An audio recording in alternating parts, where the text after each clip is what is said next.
Yesterday our topic was about pirated things, which is a very big sin. It's bawal yung benta ng mga fake yung mga pirated things na iba-ibang brand tapos hindi genuine, hindi yung original. And that's a very big sin. Hindi lang yung benta ng pirated is bawal. Bibili ng pirated bawal din.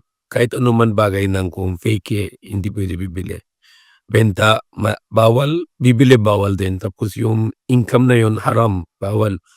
Tapos kumakain na ito, yung kain mo haram din, tapos yung katawan mo maging haram, papunta sa impyerno sa kabilang buhay.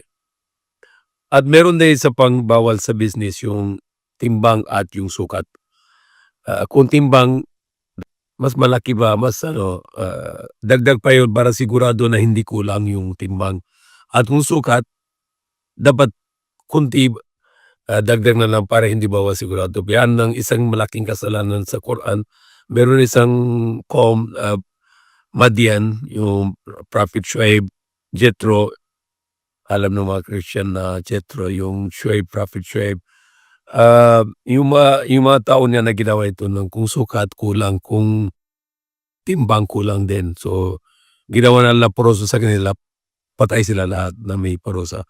So, kung timbang yun, bigas or frutas, gulay, kahit anong bagay, dapat tama yung timbang. Dagdag na lang kahit konti. Kung salimbawa, kahit yung 50 kilo bigas, minsan na may toyo yung bigas. So, dapat bago pa bigyan ng sako, dapat sigurado na 50 kilo. Kahit kung may 59.5 kilo, yan, malaking problem sa kabilang buhay, papunta sa impyerno. So, sigurado yung timbang tama at sigurado yung sukat. Kung benta ng yung tela, dapat sukatin mo. Dagdag na lang kahit 1 centimeter lang. Kung benta ka ng isang bagay sa bigat, kahit dagdag na lang 100 gram, 50 gram para sigurado hindi kulang. So, kung benta mo, sigurado walang madaya sa tao.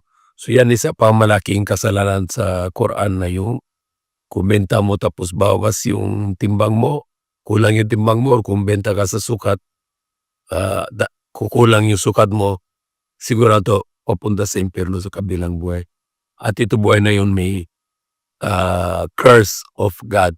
So we have 3 topics. The other day was about corruption. Na corruption, magnanakaw ng pera ng mga mahirap. At yung lahat ng bansa na may corruption na laging mahirap yung buhay.